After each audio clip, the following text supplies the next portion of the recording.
परमात्मा देना, दया करना हमारी आत्मा को शुद्धता देना, दया करना हमारी आत्मा को शुद्धता देना।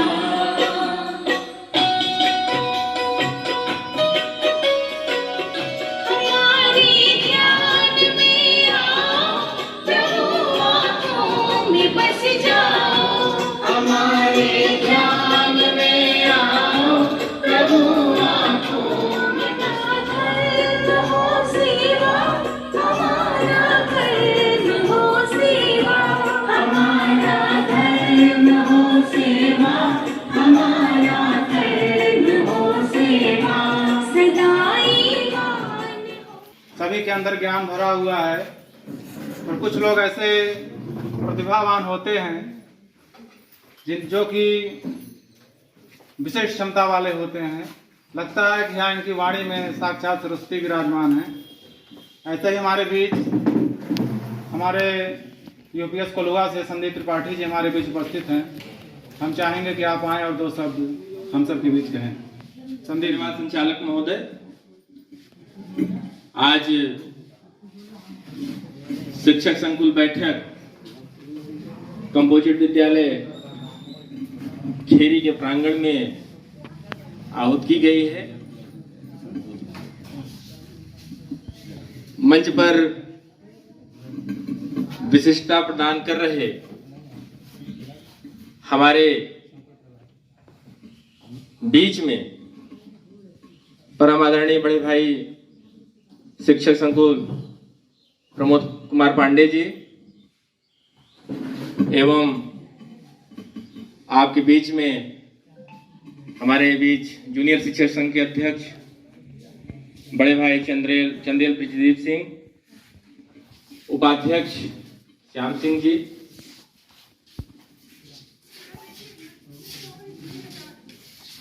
आए हुए हमारे समस्त शिक्षक साथीगण, आप सभी का हार्दिक स्वागत एवं अभिनंदन एवं हमारे बीच में बैठी सभी मातृशक्तियों को हम हृदय की मर्मम गहराइयों से प्रणाम निवेदित करते हैं।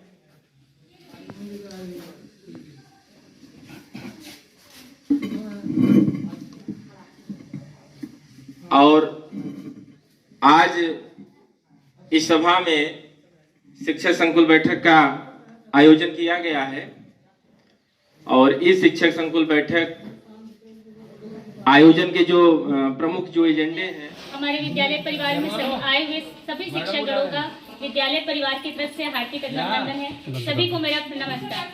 आज ये टॉपिक था शिक्षक की ये निपुण कार्य योजना कैसे हम करें कि बच्चों को अपने विद्यालय में निपुण बनाएं।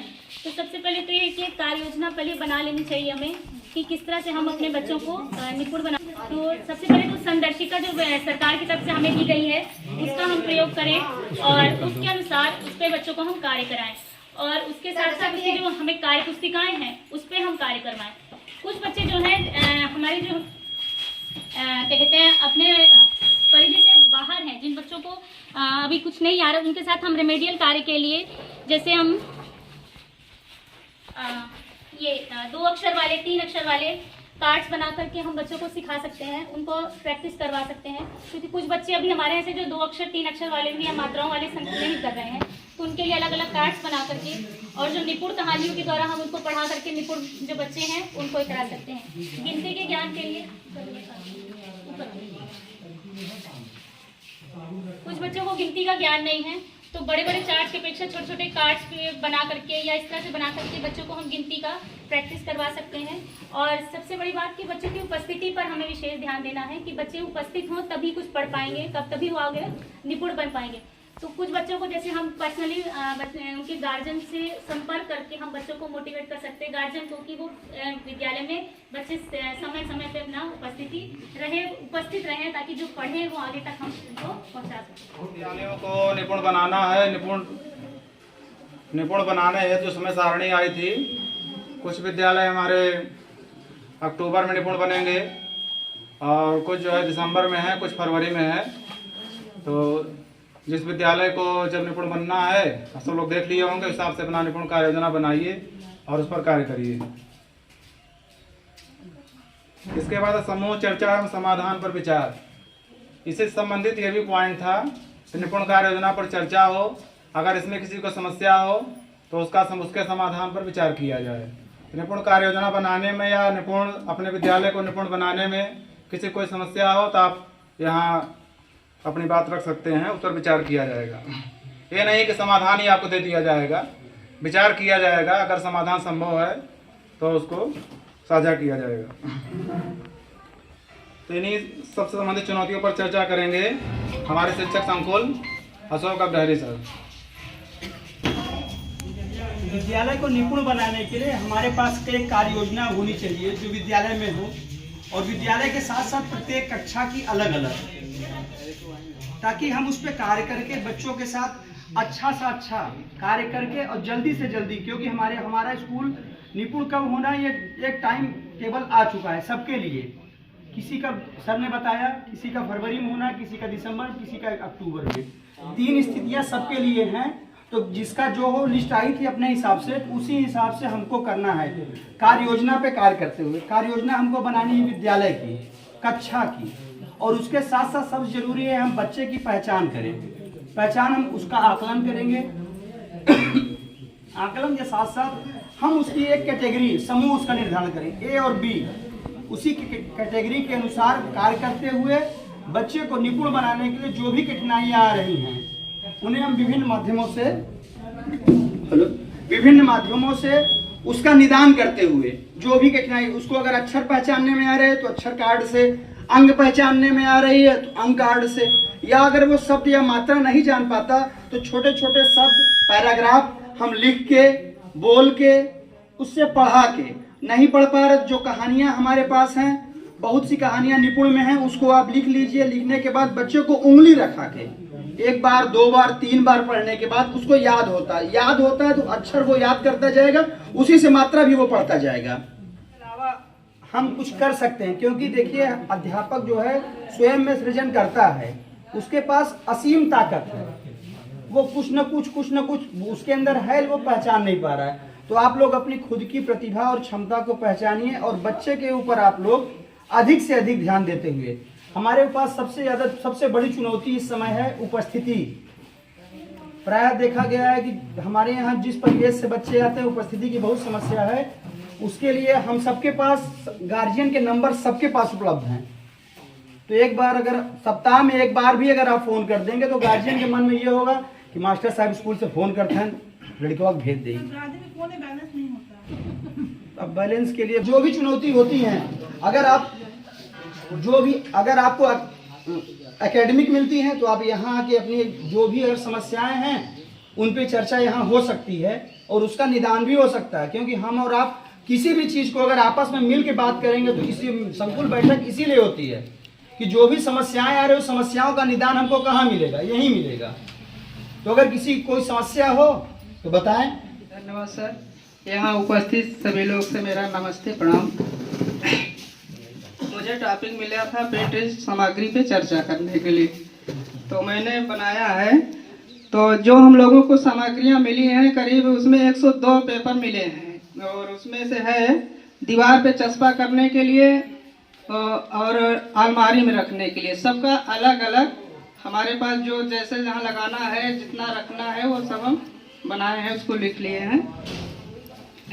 तो दीवार पे 20 सामग्री भाषा की है, वो चस्पा होगी, और अलमारी में भी 20 रखी जाएगी, ये भाषा की है। और गणित का 31 चस्पा करना है और 31 अलमारी में रखना है। इसी प्रकार से कहानी जो किताबें हैं कक्षा 1 में वो हमारे पास 10 ठो हैं, और अलमारी में जो रखी जाएंगी वो भी 10 हैं। या तो एक का नाम बताएंगे, लेकिन आप लोग को सब कुछ पता है, मीटिंग में हर जगह बताया जाता है। हम लोग ऐसा ही प्रयास करते हैं। इन्हीं बातों के साथ अपनी वाणी को विराम देते हैं। धन्यवाद। जो भी प्रिंट सामग्री मिली है, चस्पा कोई भी नहीं करना है, सभी अलमारी में ही रखना है। इस बार जितनी प्रिंट सामग्री मिली है कोई भी दीवार पर चस्पा नहीं करना है। सब आप अलमारी में रखिए और उसको आवश्यकता अनुसार उपयोग करिए। इसमें जो तीनों पॉइंट थे, इस पर था शैक्षिक चुनौतियां और उनके समाधान पर मंथन। तो पहले तो हम निपुण कार्य योजना बना लेंगे, तो अपने विद्यालय को निपुण कैसे बनाएंगे। निपुण कार्य योजना में हम क्या करेंगे, हमारे विद्यालय में क्या कमी है। कहीं भाई जितनी कक्षाएं उतने शिक्षक हैं, तो ठीक है, एक कक्षा को एक शिक्षक ने ले लिया, कक्षाएं चल रही हैं आराम से। कहीं कहीं क्या है, कक्षाएं ज़्यादा हैं, शिक्षक कम हैं, वहाँ पर कक्षाओं को संयुक्त रूप से लेना पड़ेगा, कमांड करना पड़ेगा। एक टीचर, एक शिक्षक एक से अधिक कक्षाएं पढ़ाएगा, तो एक से अधिक कक्षाएं पढ़ाने पर दिक्कत आती है। जैसे हमने कक्षा 1 और कक्षा 2 को एक साथ बैठा लिया, आप कैसे पढ़ाएंगे। तो जब हम कक्षा 1 को कोई टॉपिक पढ़ाएंगे तो कक्षा 2 वालों को कोई सामूहिक कार्य देंगे। इसी तरह जब हम कक्षा 2 का कोई टॉपिक पढ़ाएंगे तो कक्षा 1 वालों को कोई सामूहिक कार्य दे देंगे। अब सामूहिक कार्य कहाँ से देंगे। जैसे हमारा यह चार्ट है, इसलिए आया है, कहानी पठन है, एक बार आपने आदर्श वाचन करके इस कहानी को पढ़ा दिया। अब जो बच्चा पढ़ने में सक्षम है, रेमेडियल टीचिंग में भी आ जाएगा।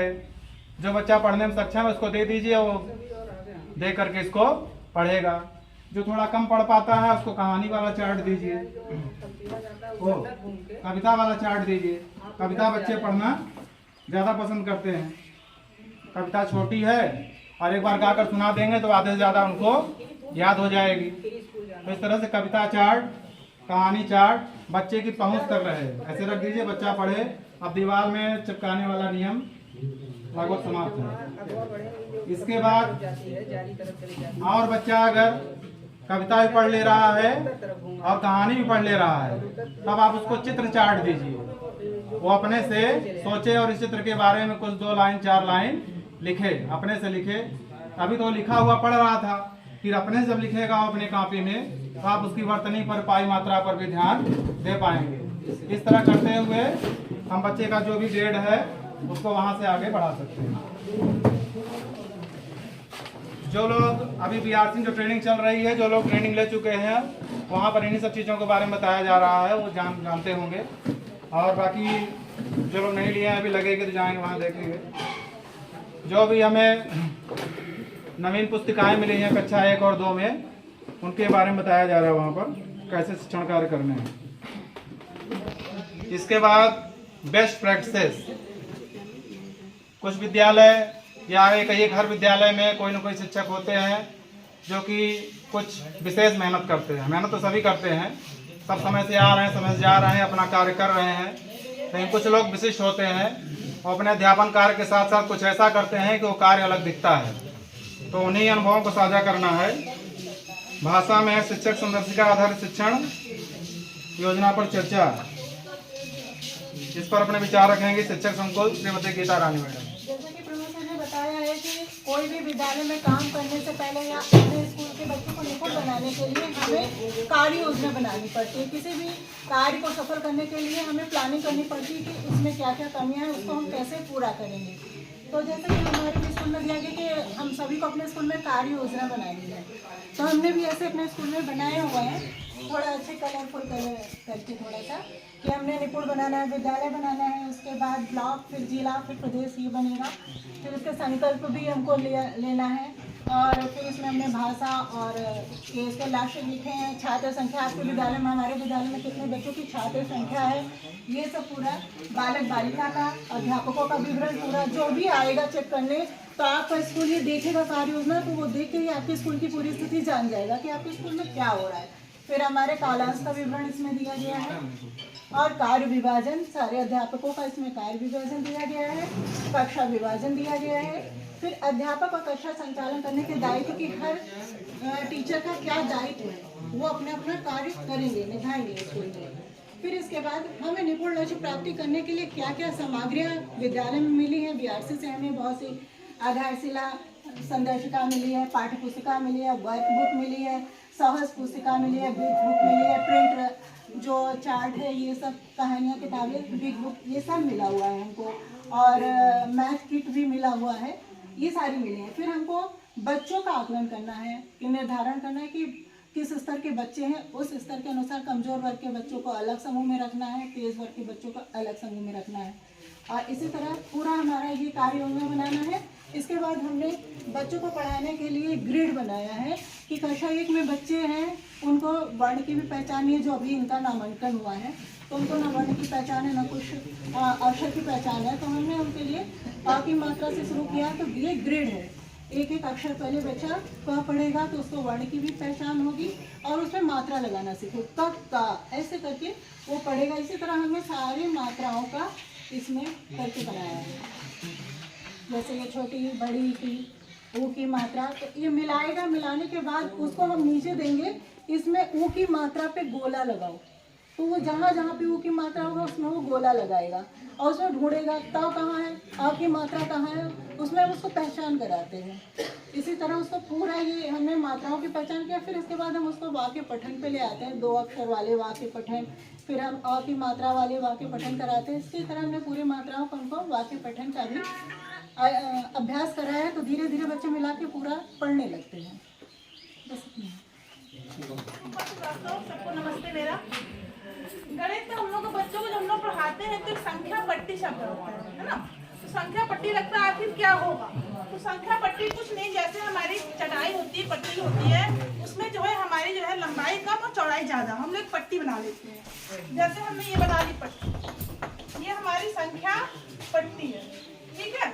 इसमें हम लोग बच्चों को बहुत सरल तरीके से पढ़ा सकते हैं। जैसे हमने लिख लिया 1 2 3 4, 1 2 3 4, ऐसे ही लंबे से मतलब जितनी संख्या आपकी जाती जाए, आप कहीं से भी शुरू कर सकते हैं। तो आप बच्चों से कुछ भी चीजें लेके बता, कहीं बच्चों 1 2 नंबर पे रखो तो बच्चा 2 अंक ला के रख देगा, 3 पे रखिए तो 3 ला के, मतलब जो आपकी मूल चीजें हैं उसको बच्चा ला के संख्या पट्टी पे रखता जाएगा, उस तरह उसको अंकों का ज्ञान हो जाएगा। इस संख्या पट्टी से और भी चीजें ज्ञात होती है, बच्चों को ये पता चल जाएगा कि इसका आफ्टर नंबर कौन है, बिफोर नंबर, इसके पहले अनुवर्ती संख्या कौन सी है और पूर्ववर्ती संख्या कौन सी है। जैसे हम बच्चों से पूछेंगे 2 के पहले क्या आता है, तो बच्चा बता देगा 1 आता है, 2 के बाद में क्या आता है, बच्चा बता देगा 3 आता है। तो बच्चा बहुत ही सरल तरीके से इसको सीख जाएगा। और इससे हम बच्चों को जोड़ भी सिखा सकते हैं। जैसे यहाँ बच्चा 2 रखा हुआ है और बच्चों से कहेंगे 2 कूदो, 2 खाने चलो, कितना चलो, तो बच्चा जाएगा 1 2, तो 2 के बाद कितना आएगा, 4 आएगा, वो जान जाएगा। ऐसे वो वापस भी कर सकते हैं, 4 से पीछे जाइए 1 2, कितना आएगा, 2 आएगा। तो इस संख्या पट्टी के माध्यम से बच्चा हमारा बहुत सरल तरीके से हर चीज सीख जाता है। इसके अलावा हम जोड़ भी सिखा सकते हैं, घटाना भी सिखा सकते हैं, और हर चीज हमारे जो बच्चों की प्रारंभिक चीजों की शुरुआत है वो हम संख्या पट्टी के माध्यम से सिखा सकते हैं। और ये भी सिखा सकते हैं, जैसे हमने संख्या ली, अब हमने जैसे हमने यहाँ संख्या ले ली 91 ले लिया, 92 93, अब बच्चों को एग्जाम के बाद क्या आएगा, तो 2 संख्या जोड़ के 94 सीधे पहुंच जाएगा, तो उसको उस 90 से पहले की संख्याएं हमारी गिननी नहीं पड़ेगी। तो इस तरह संख्या पट्टी के द्वारा बच्चा हमारा बहुत सरल तरीके से गणित सीख जाएगा, और उसको उंगलियों पे हम लोग सिखाते हैं तो संख्या पट्टी के माध्यम से मूल रूप से सीख जाएगा। हम चर्चा करेंगे सबसे पहले शिक्षण कार्य की हमारी रणनीति क्या होनी चाहिए। पहला अक्षर जो इसकी मीनिंग का पहला स्टेप जो है सी है, सेलिब्रेट स्मॉल विंस। तो हमको करना क्या है इसमें कि अगर हम बच्चों के साथ कोई भी, जैसे अगर मान लीजिए हमने टेस्ट लिया या कोई खेल किया, अगर कोई भी बच्चा उसमें जीत गया या कोई चीज़ हम पूछे मानेंगे असेंबली में, अगर बच्चा कभी जीत जाता है तो उनकी छोटी छोटी जो जीत है उसको हमको उत्साहित करना चाहिए। अर्थात अगर हम वहाँ पे हमारी संख्या है असेंबली में तो हम उसको एक उत्सव का रूप दें, बच्चे के लिए ताली बजवा दें या उसको कुछ गिफ्टिंग कर दें। तो ये पहला स्टेप है, छोटी छोटी जीत पे हमको स्कूल में उत्सव मनाना है, जो शिक्षण कार्य की रणनीति में हमको शामिल करना है। अगला है लेवरेज टेक एट डाटा, तकनीकी व डाटा से भरपूर, यानी जो चीज हम बताएं उसकी हमारे पास संपूर्ण जानकारी होनी चाहिए ताकि अगर हम उसको विस्तार से बता सकें। अगला है अनलीज लर्निंग, जो सीखने की प्रक्रिया है, बच्चों के पास जिस प्रकार से हम सिखाते हैं सभी बच्चों के पास उस सीखने की प्रक्रिया पहुंचनी चाहिए। मतलब अगर कोई चीज़ हम समझाए तो कोई ऐसा बच्चा ना रह जाए कि वो इस चीज़ को समझ ना पाए, कोई बच्चा छूटने ना पाए। अगला है शेयरिंग टीचिंग आइडियाज़, पढ़ाने का हमारा जो तरीका होता है, हमारे जो पढ़ाने के आइडियाज़ होते हैं उसको हम अपने टीचर साथी के साथ साझा करें। ताकि ये चीज़ें समाज में अच्छी तरह से फैल जाएं। और इसके बाद अगला है T tool kit for wellbeing, बेहतरी के लिए, अर्थात हम अपने शिक्षण कार्य को रोचक बनाने के लिए, अच्छा बनाने के लिए हमको जो विभाग द्वारा टूल किट्स मिले हैं या हम अपने द्वारा टूल किट्स जो बनाते हैं उसका हम प्रयोग करें। टूल किट्स अपने द्वारा बनाना कोई बहुत बड़ी चीज़ नहीं है। हमारे पास मिट्टी बरसात के टाइम में अच्छी खासी अवेलेबल हो जाती है और उसको भिगाना भी नहीं पड़ता है, तो उससे हम कई टूल किट्स आराम से बना सकते हैं।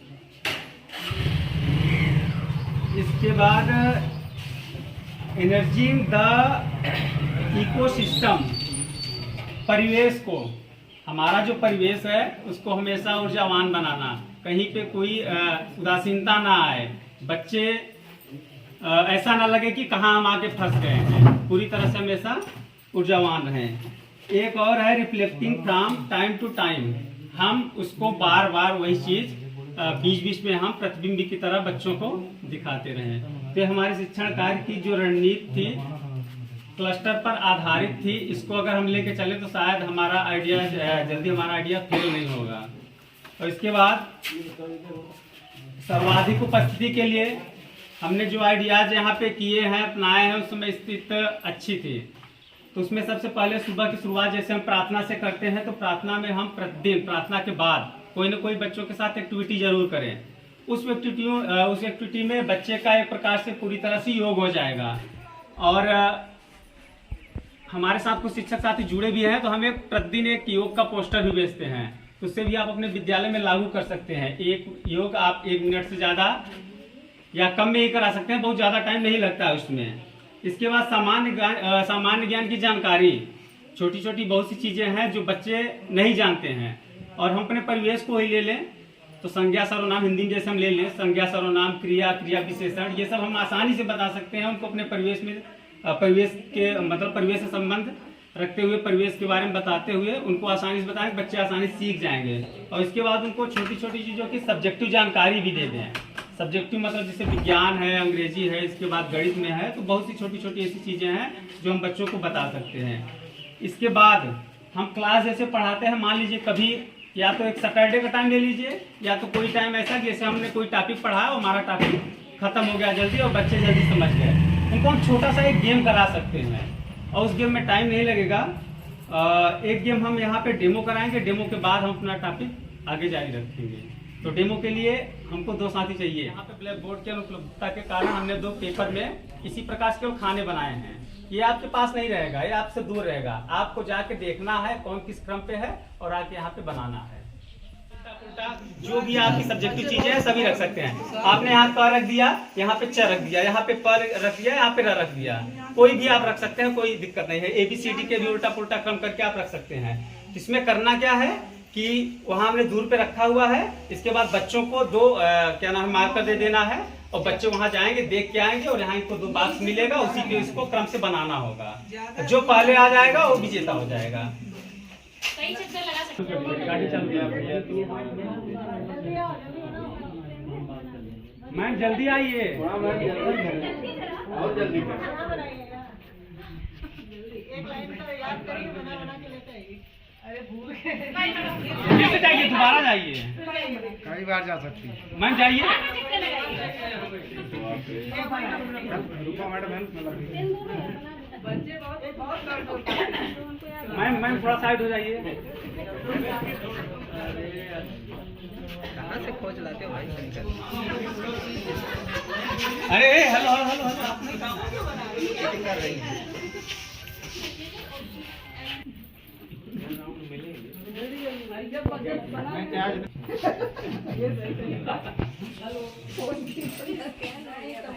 मैम बनाने दीजिए।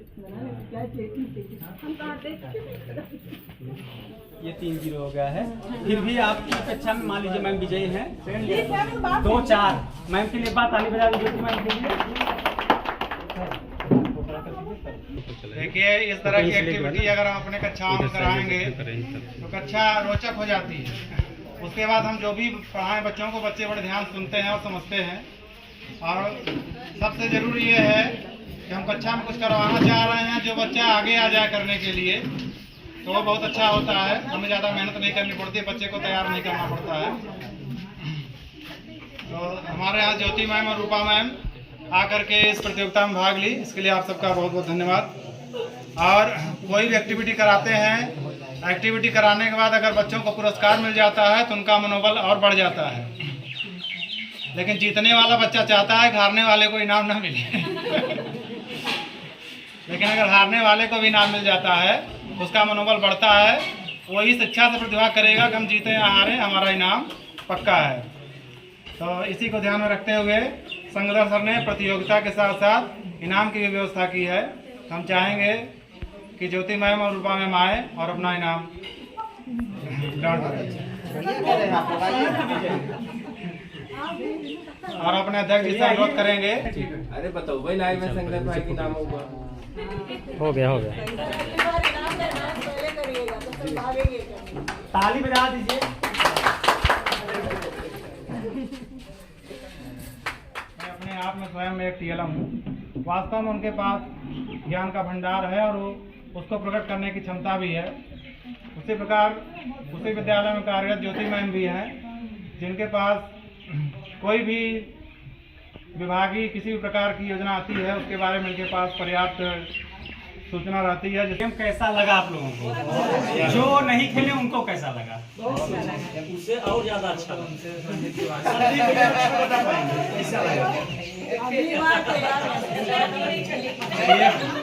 जब वास्तव में देख कर अच्छा लगा तो खेलने वालों को निश्चित रूप से ज्यादा अच्छा देखिए, जब फीडबैक अच्छा लगता है तो लगता है कि हाँ काम अच्छा हो रहा है। ऐसा आप अपने स्कूल में करवाइए, बच्चों से पूछिए। इसमें आप हर चीज़ चेंज कर सकते हैं। कोई इसमें नहीं है कि हम केवल आकृति को ही लेकर एक्टिविटी कराएं। इसके बाद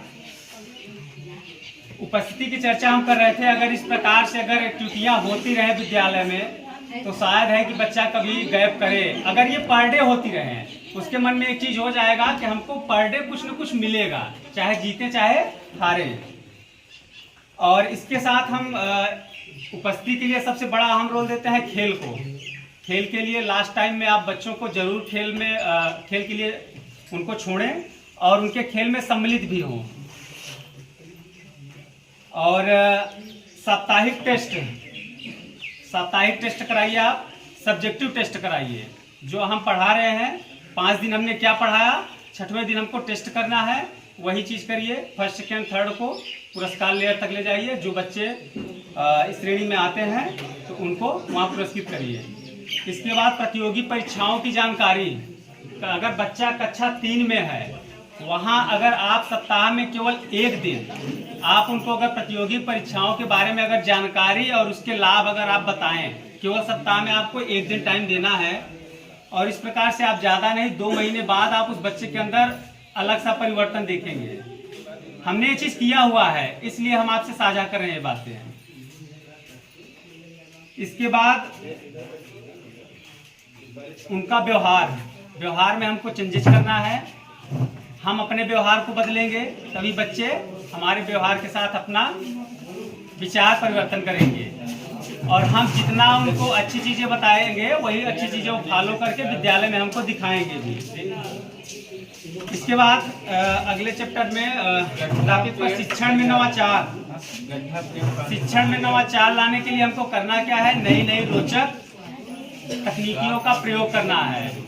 और हमारे संकुल देवरा में कई ऐसे अच्छे टीचर हैं जिनके हम खुद नई तकनीकों को हम देखते भी हैं, अपने यहाँ भी लागू करते हैं। पिछली मीटिंग में जैसे प्रेजेंटिंग को लेकर संतोष सर द्वारा कुछ चीज़ें दिखाई गई थी। और इसके बाद हमारे पास हम सोशल मीडिया पर इतने एक्टिव हैं। सोशल मीडिया पे हमारे पास कई ऐसी तकनीकी होती है जो हम लोग नहीं जानते हैं। ये जो चीज़ें आप देख रहे हैं यहाँ गेम किए हैं, हमने कहीं से उत्पन्न नहीं किया है, ये हमने भी सोशल मीडिया का सहारा लिया है। वहाँ पे हमको दिखा, अच्छा हुआ, हमने स्कूल में कराया, बच्चों को अच्छा लगा, आज यहाँ पे उसको प्रेजेंट किए। इसके बाद प्रश्न ऐसा हमको रखना है, जैसे हम कोई क्वेश्चन रखते हैं तो जिज्ञासु टाइप के प्रश्न रहे। पहले हमारा शिक्षक संकुल में एक क्वेश्चन चलता था जिज्ञासा का, एक पूरा टॉपिक ही था। तो इस प्रकार से हम छोटे छोटे जिज्ञासु टाइप के बच्चों से प्रश्न रखें, वो भी आपको एक नया अलग तरीका आपके क्लास में शिक्षण कार्य में मदद करेगा उत्पन्न कराने में। जैसे हमारे पास पहेलियाँ होती हैं, पहेली को भी हम इसमें शामिल कर सकते हैं। इसके बाद अभी अब जैसे माइंड मेमोरी गेम था, एक माइंड गेम भी है, तो एक है उसमें थोड़ा टाइम लग सकता है, उसमें 1 से 100 तक कुछ गिनती बनानी है। चार्ट हमने बनाया हुआ है, वीडियोस बनाया, हम शेयर करेंगे। तो उसमें भी बच्चों को जोड़े बनाने हैं। जैसे हमने 1 से 100 तक कुछ गिनतियाँ हमने जैसे बोर्ड पे लिख दी। अब हमने बता दिया कि जो आपको केवल 2 बाक्स या 3 बाक्स लेने हैं, लेकिन इनका योग 8 या 9 होना चाहिए। ये तो ज़्यादा बड़ी है, ज़्यादा हमको बड़ी बड़ी संख्या नहीं लिखनी है। ऐसी संख्या मतलब ऐसे अंक को हमको लिखना है कि जिसके योग हमारे मतलब 8, अगर हमको योग रखना है तो 8 ही रहे, मतलब 2 अंक से बाहर ना जाए कुल मिला के। तो ऐसे करना क्या है, जैसे अगर हम 8 का जोड़ा बनाना है जोड़ के, तो उसमें क्या करना है, गोला लगवाना है। तो इसमें आप 2 बॉक्स बना के अलग अलग 2 टीम बना सकते हैं, बच्चे टीम के रूप में कार्य कर सकते हैं। और इसके बाद एक बच्चा अपना काम करे और इसके बाद बाकी देख के उनको बता भी सकते हैं सहयोग के लिए। तो इस प्रकार से हम गेम करा सकते हैं उनके साथ। टीएलएम के माध्यम से हम शिक्षण कार्य कराएं। टीएलएम हमारा शिक्षण कार्य में बहुत समय पहले से ही सहयोग कर रहा है, आज भी सहयोग करेगा, आगे भी करता रहेगा। तो टीएलएम हमारे लिए मोस्ट इम्पॉर्टेंट है। और कोई टीएलएम में बहुत ऐसी चीज़ें नहीं है कि जो नहीं बनने वाली हैं। असंभव तो कोई चीज़ है ही नहीं, सभी चीज़ें संभव है, बस हमारी रुचि और लगन होनी चाहिए। और इसके बाद एक त्रुटि है, खेलो, खेल खेल में है और तुरंत इनाम पाओ।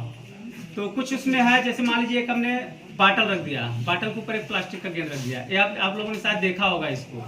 कुछ बच्चों को वहाँ 2-3 प्लास्टिक की गेंद, मतलब 3-4 रहे हमारे पास, बच्चों की लाइन लगवा दीजिए, कुछ दूरी कर दीजिए। इसके बाद वहाँ से बच्चों को केवल निशाना लगाने के लिए बोल दीजिए। जिनका गेंद पर लग जाए, कुछ छोटे छोटे आप पुरस्कार रख लीजिए, पेंसिल, रबर और सब चीज़ें छोटी छोटी। तो जो जिसका लग जाए उसको तुरंत इनाम दे दीजिए। तो ये भी एक्टिविटी आपके लिए लाभदायक हो जाएगी।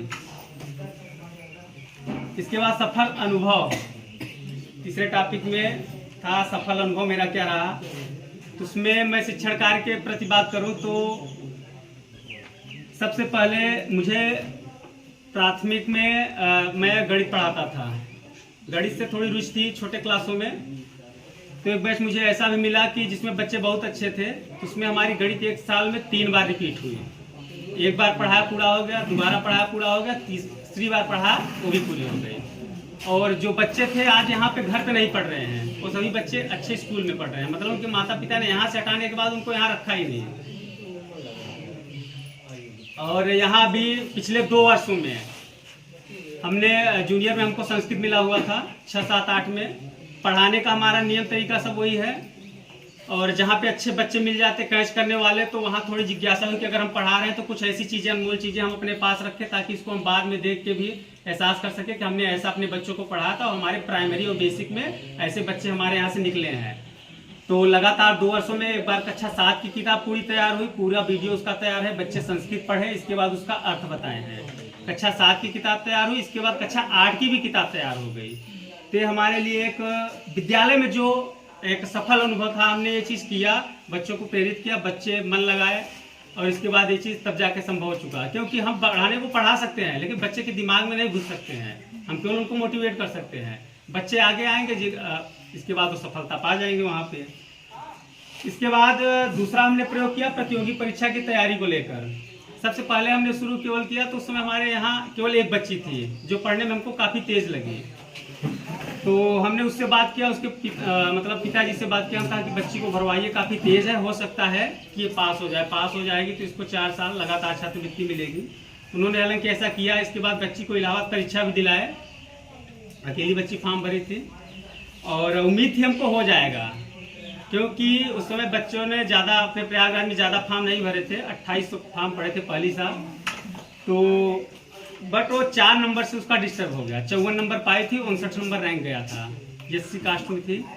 तो 5 नंबर पता नहीं, उस समय अब अकेली बच्ची थी, हो सकता है हमने भी उतनी तैयारी नहीं कर पाया। वहाँ हमने क्या गलतियाँ की, तो उसको हमने अगले साल फिर उसको रिपीट किया। तो हमारे अगले साल जो बैच था वो ठीक ठाक था, तो उसमें करीब 9 बच्चे 10 बच्चे थे। तो उसमें पहले तो बच्चों को मोटिवेट करना होता है कि बच्चे परीक्षा के लिए तैयार हो जाएं। धीरे धीरे जब तैयार हुए तो इसके बाद 9 बच्चों ने फॉर्म भरा और पिछली बार 2 बच्चों ने राष्ट्रीय छात्रवृत्ति में यहाँ से विद्यालय से परीक्षा सफल की। और इसके बाद विद्यालय के गौरव को भी इन्होंने बढ़ाया और विद्यालय के टीचर्स के मान को भी बढ़ाया। सभी टीचर्स का सहयोग भी रहा। ये विद्यालय में जो अपना सफल अनुभव, 2 चीज़ें थी। तीसरा अपने जीवन का सफल अनुभव था। कि 3-4 साल पहले हम टेक्निकल के मामले में एकदम चालू हुआ, तो ज़्यादा सीखे नहीं थे, बट कुछ दिनों बाद हमको डायरेक्टली मिल गया कि आप हिंदी की सीट इमेज बनाइए। तो हिंदी की इमेज डायरेक्टली मिल गया, बनाना चालू किया। तो पहली सीट बनाने में हमको 85 सीट बनाना पड़ा, तब जाके हमारी एक सीट क्लियर हुई। इसके बाद फिर अगली बार से काम किया तो 10-15 सीट बनाते, तब जाके क्लियर होता। धीरे धीरे वो रेशियो कम होने लगा। इसके बाद ये होता कि एक बार में सफल हमारी इमेज बन के चली जाती और इसके बाद वो पूरी जगह चली जाती। आज के डेट में कोई सी भी इमेज हो, कैसी भी फोटो हो, 1-2 मिनट से ज़्यादा टाइम नहीं लगता। अपना जीवन का सफल अनुभव था। मतलब कोई भी चीज़ें हों, आपको हिम्मत नहीं हारना है। अगर सीखने की जुनून है या कुछ करने की जिज्ञासा है तो आप उसमें कर सकते हैं। अभी प्रेजेंट टाइम में भी प्रतियोगी परीक्षाओं की तैयारी चल रही है। राष्ट्रीय छात्रवृत्ति के लिए हमारे आवेदन किए जा रहे हैं। शिक्षक संकुल मीटिंग पिछली बार भी चर्चा किया गया था। मैसेज के माध्यम से भी आप सबके पास जानकारी पहुंच रही है। जिनके यहाँ जूनियर विद्यालय हैं, उनको बच्चों को मोटिवेट करना है। अगर आप मोटिवेट करेंगे, किसी से पूछने की जरूरत नहीं रहेगी। पिछले वर्ष जो हमारे बच्चे फॉर्म भरे थे, किसी के गार्जियन से मैं नहीं मिला था कि आप इनका आय प्रमाण पत्र बनवाइए, जात प्रमाण पत्र बनवाइए। ऐसा हमने किसी से नहीं कहा था, बच्चों ने स्वयं किया था। इस बार थोड़ी दिक्कतें इसलिए हैं कि आधार नंबर में मोबाइल नंबर लिंक ना होना आय जात के लिए थोड़ी दिक्कतें मुश्किल कर रहा है। फिलहाल बच्चे बनवा रहे हैं और तैयारी भी करवा रहे हैं। पहली साल हमने जो धोखा खाया हुआ था कि हमने बच्ची का टेस्ट नहीं ले पाए हम। अगर बच्ची को हम थोड़ा सहयोग करते, शायद बच्ची 4-5 नंबर तो पा ही जाती, तो पास हो जाती। अगले साल हमने बराबर मॉडल पेपर से उनका बच्चों का टेस्ट करवाया। इस वर्ष भी बच्चे करीब 17-18 बच्चे हैं, तैयारी कर रहे हैं, टेस्ट भी करवा रहे हैं और परिणाम की अभी भी अपेक्षा नहीं है कुछ भी। अभी हम केवल काम कर रहे हैं, आगे क्या होगा बाकी भगवान है। तो ये चीज़ें थी अपने सफल अनुभव के ऊपर। समस्याएं आ रही हैं, जैसे भी वो खाता खुलवा कर उसको भी 5 सितंबर तक में पूरा करना है। अगला टॉपिक है डिजिटल कंटेंट के प्रयोग व स्कूल रेडीनेस पर चर्चा। में सबसे पहले तो दीक्षा पर हमारी ट्रेनिंग आई थी, जो कि अप्रैल-मई में ही आ गई थी और उसको अगस्त लास्ट तक में पूरा करना था। जिन्होंने अभी ना पूरा किया हो, पूरा कर लीजिए। नहीं, अगर कोई नहीं पूछा तो ठीक है, कोई बात नहीं है। अगर सूचना मांगी जाएगी तो बेवजह आपको कोई कुछ कहता है, लिस्ट में नाम आता है तो एक बार मेंटली प्रेशर पड़ता है कि हमारा नाम आ गया, हम नहीं कर पाए। और खासकर तब अफसोस होगा जब आपके पास करने का मौका भी नहीं रहेगा, डेट ओवर हो जाएगी। तो जो भी नहीं कर पाए हैं ट्रेनिंग, उसको कर लीजिए। उसके बाद दीक्षा ऐप का प्रयोग, इसकी भी एक लिस्ट आती है। कभी कभी किसी सप्ताह का उठा लेते हैं और कुछ शिक्षकों का नाम आ जाता है उसमें, तो उस सप्ताह में जिन्होंने प्रयोग किया है उनका नाम आता है, बाकी जिन्होंने उस सप्ताह में नहीं किया है उनका नाम उस लिस्ट में नहीं आता है। तो प्रयास करिए कि जो भी टीचर पॉकेट बुकलेट मिली हुई है या स्टूडेंट बुकलेट मिली हुई है या किताबों में हमारे QR कोड दिए हुए हैं, तो उनसे हम दीक्षा ऐप का प्रयोग प्रत्येक सप्ताह में 6 दिन आपके होते हैं शिक्षण कार्य करने के लिए। तो 6 दिन में किसी एक दिन आप जो है उसको स्कैन करके 10 मिनट 5 मिनट चला दीजिए, तो आपका नाम वहाँ पर शो होने लगेगा। डिजिटल कंटेंट में दूसरा ये है, अगला है निपुण लक्ष्य से आकलन करना है। निरंतर आकलन करना है, सभी शिक्षकों को आकलन करना है, चाहे वो कक्षा 1 में पढ़ा रहे हो या कक्षा 8 में पढ़ा रहे हो। आपको 1, 2, 3 में जा करके कभी भी बच्चों से जुड़ कर रहिए। आप भले जूनियर में पढ़ा रहे हैं, सम्मिलन विद्यालय है तो जूनियर प्राइमरी का भी बच्चा आपके पास आए, कभी जेब में टॉफी लिए रहिए, एक टॉफी उसको पकड़ा दीजिए, देखिए आपके पास वो देखता रहेगा, सर नहीं आए, सर नहीं आए। कुछ ऐसा करिए कि वो बच्चा आपके पास आए। जब आए आप मोबाइल निकालिए, एक बच्चे का आकलन कर लीजिए, तो टॉफी भी पाएगा। अगर पढ़ लिया, पढ़वाने के बाद टॉफी दीजिए। पढ़ लिया, एक टॉफी आपने पकड़ा दिया, खुश हो जाएगा। अगर उससे कुछ कमी हुई, नहीं पढ़ पाया, अगले दिन वो सीख कर आएगा। इस तरह से ये तो एक सुझाव है। इसके अतिरिक्त आप कोई भी अन्य तरीके बच्चों से जोड़ने के निकाल सकते हैं। आप अगर सम्मिलन विद्यालय 1 से 8 तक, तो कोई ये नहीं जो टीचर 1 में पढ़ा रहे हैं 8 में नहीं पढ़ाएंगे। और BO सर का सख्त निर्देश है कि जो समय सारणी बनाई जाए, सर को पता होगा, सर ने बनाया भी होगा, जो समय सारणी बनाई जाए कक्षा 1 से 8 तक सभी शिक्षकों को मौका दिया जाए पढ़ाने का। ये नहीं कोई शिक्षक कक्षा 1 पकड़ा है तो 1 में ही पढ़ाता रहे, ऐसा नहीं। 1 से 8 तक सभी को पढ़ाने का मौका मिलना चाहिए जी। इसका स्कूल रेडीनेस बहुत पहले चल रहा है, इसके बारे में आप लोगों को पता है। सबसे पहले हमारा विद्यालय तैयार होना चाहिए, तैयार विद्यालय होना चाहिए। विद्यालय कैसे तैयार करेंगे? हम शिक्षण योजना बनाकर विद्यालय में कक्षा में जाएं पढ़ाने के लिए, और तैयार बच्चे होने चाहिए। बच्चे भी उस चीज़ को जो हम योजना लेकर जा रहे हैं पढ़ाने के लिए, उसको सीखने के लिए बच्चा हमारा तैयार भी होना चाहिए। तैयार कैसे होगा? जब हम पूर्वानुमान किए रहेंगे।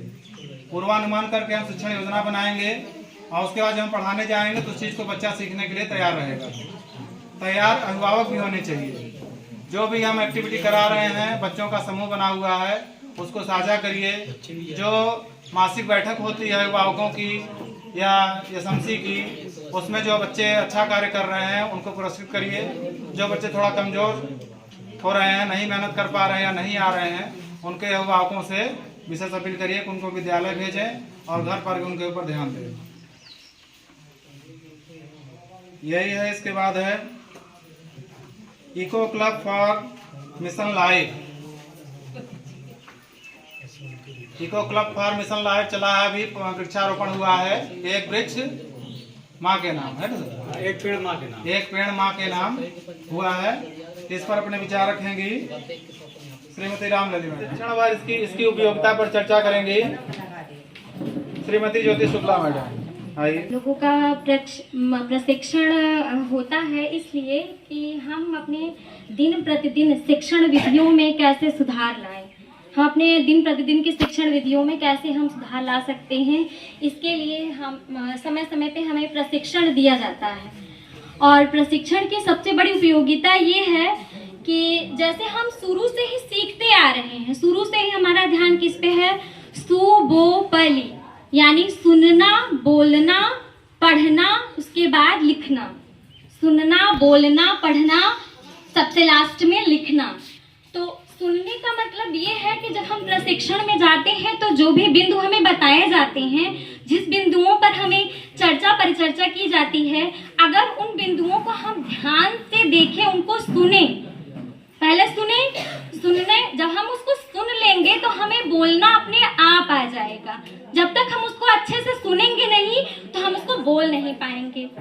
चाहे जितना हम टीएलएम बना लें, चाहे हम जितने मतलब वो टीएलएम तो एक माध्यम हो गया, कह सकते हैं मूर्त से अमूर्त की ओर ले चलने के लिए। मूर्त का मतलब है कि हमने टीएलएम बना दिया, बच्चों को हम बता दिया कि हाँ ये बच्चा ये मूर्त है।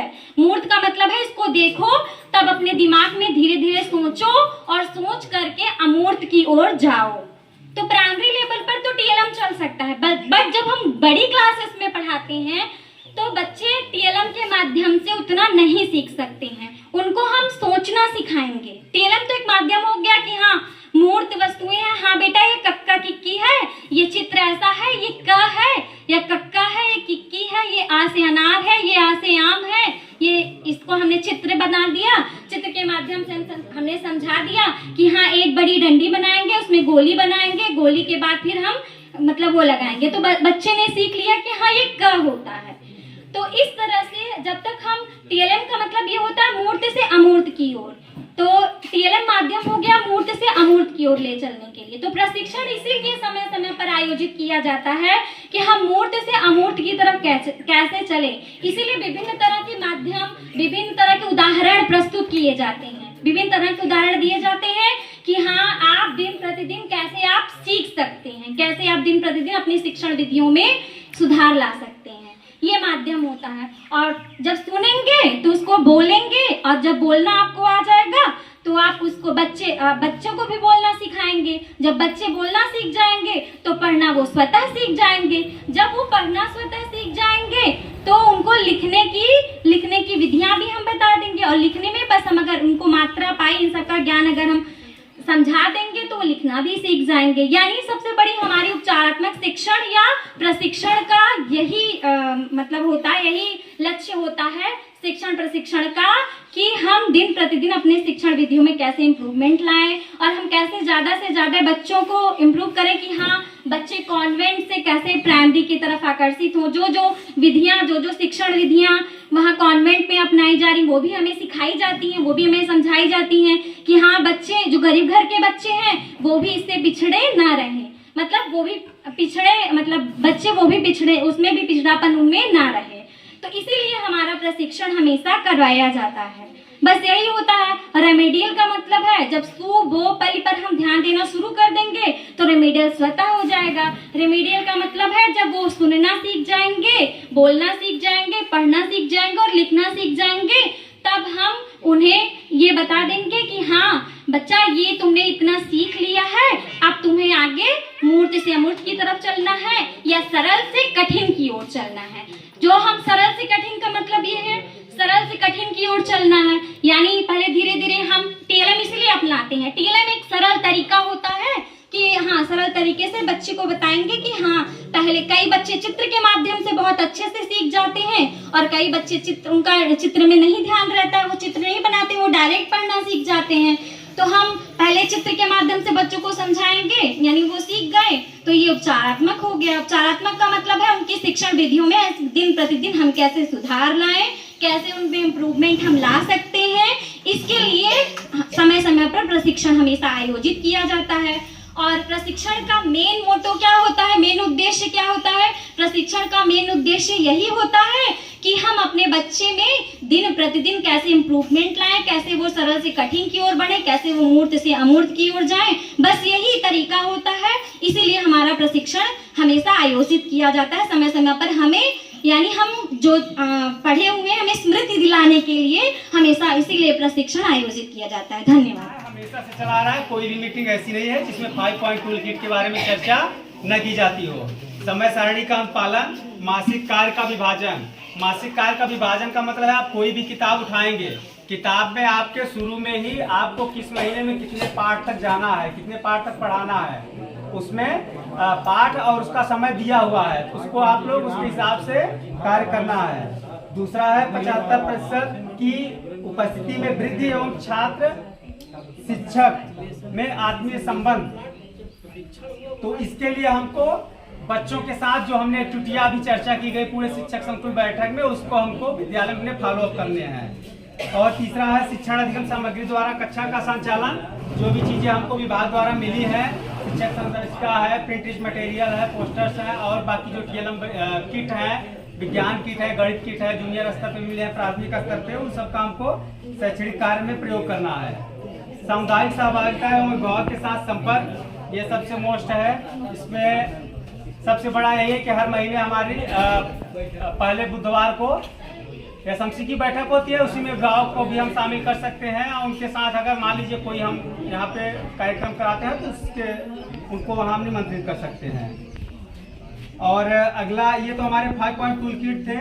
और इसके बाद कुछ चीज़ें और हैं। निपुण लक्ष्य ऐप के माध्यम से हमको 1 महीने में एक ही बार बच्चे का आकलन करना है। हमारा जो मोबाइल का निपुण लक्ष्य ऐप का आकलन का डैशबोर्ड है वो एब्सेंटी में ना जाए, इसको हमको ध्यान रख के कार्य हर मंथ में करना है। दीक्षा ऐप पर जो भी उपलब्ध हमारे प्रशिक्षण की वीडियोज हैं उनको हमको देखते रहना है। अगर जो चीज़ें हमको अच्छी लगे उसको अपने कक्षा में फॉलो अप भी कर सकते हैं। इसके बाद डीबीटी में जिन बच्चों का पैसा आया हुआ है उनका हमको फोटो अभी हमको बराबर सूचना ग्रुप के द्वारा मिल रही है, उनका फोटो हमको हर हाल में अपलोड करना है। और इसके बाद राष्ट्रीय छात्रवृत्ति आधारित जो परीक्षा है, इसके फॉर्म भरने की लास्ट तिथि है 5 सितंबर। जिनका विद्यालय जूनियर विद्यालय है वो लोग जरूर ध्यान रखेंगे, ज़्यादा से ज़्यादा पढ़ने वाले बच्चों के आवेदन जरूर कराएंगे। अगर किसी प्रकार की समस्या आ रही है तो हमसे संपर्क कर सकते हैं, ठीक है। अगर फॉर्म भरने में आ रही है, आय जाति बनवाने में आ रही है, अगर किसी प्रकार कोई भी प्रॉब्लम आ रही है तो आप हमसे संपर्क कर सकते हैं। शिक्षक संकुल देवरा की मीटिंग में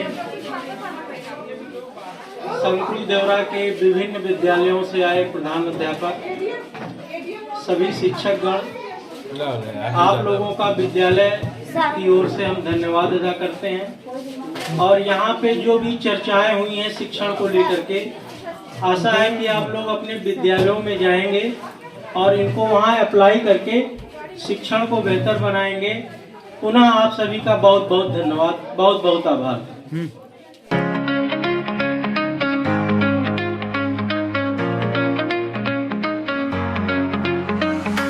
जो भी हो मुश्किलें उन्हें पार कर, हर कदम पर जीत तुझे हासिल कर।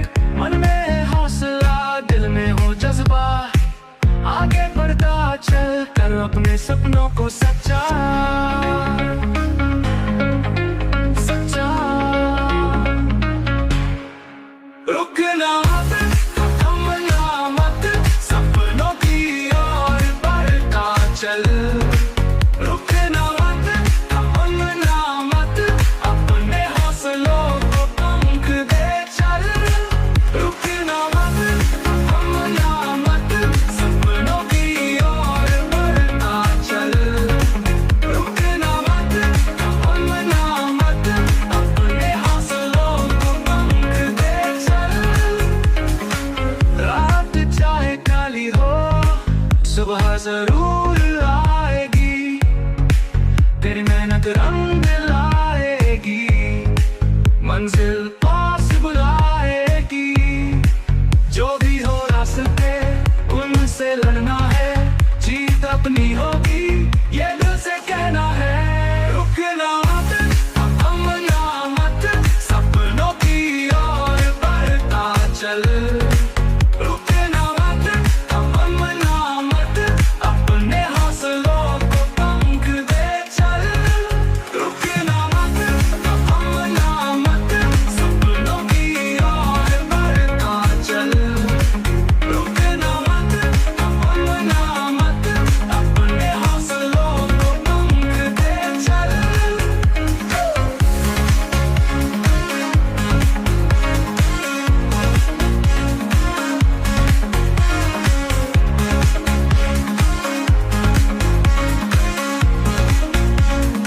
हर दिन नया सवेरा हर रात नई उम्मीद तेरे कदमों में होगी एक नई ही जीत तू खुद पर भरोसा रख मंजिल तेरे पास है बस तू चलता चल तेरे संग आस है रुकना मत थमना मत सपनों की ओर बढ़ता चल रुकना मत थमना मत